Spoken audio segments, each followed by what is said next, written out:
मुख्यमंत्री देणार असतील तर या प्रथा परंपरेप्रमाणे मी सदनात उपस्थित राहिलो नाही. त्याच्या पलीकडे दुसरं काही. विरोधक तुम्हाला देखील त्या संपूर्ण प्रकार संशय एक लक्षात येतं की विरोधकांनी काही म्हटलं की मग माझ्याकडनं काहीतरी जाणार, मग त्यामध्ये नक्कीच मुख्यमंत्र्यांना उत्तर द्यायला अडचण होणार. दूध पालिका पाणी कळावं आणि ते माननीय मुख्यमंत्र्यांच्या उत्तरातून कळालं. या प्रकरणात तुमची काय भूमिका आहे तुम्ही महाराष्ट्राला सांगावे. एक लक्षात घ्या, मी सुरुवातीपासून म्हणतोय की हे व्यवहारातलं झालेलं ज्यातनं अतिशय निर्गुण हत्या ही संतोष देशमुखांची आणि अशा प्रकारे हत्या झाली आहे की त्याचं समर्थन कोणीच करू शकत. त्यामुळं जवळजवळ सर्वच आरोपी आता त्यात झालेले आहेत आणि जेवढी तीव्र भावना या प्रकरणामध्ये आमच्या सर्वांचीच होती. आता त्यात आरोपी अटक झाले, त्याच्यात SID नेमलेली आहे.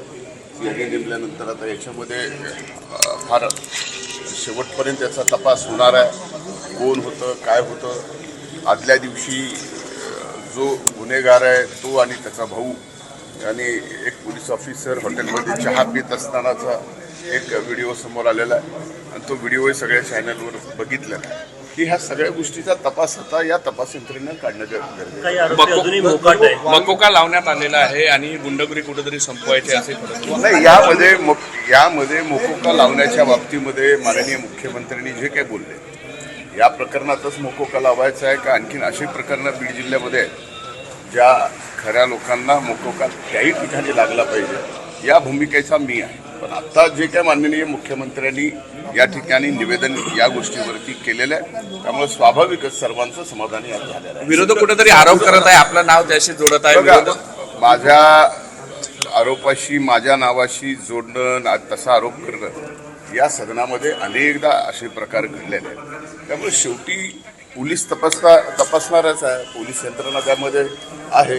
आता त्यांनी ही केस पण CIDकडे दिलेली आहे. या सर्व गोष्टी म्हणलं ना मी आपल्याला की दूध का दूध पाणी का पाणी निघणार आहे. बऱ्याच दरम्यान म्हटलं की वाल्मिकांना नागपुरातच आहे आणि ज्या पद्धतीनं सुरेश दस म्हणतायत की आकार त्यांचा शोध घ्यावा.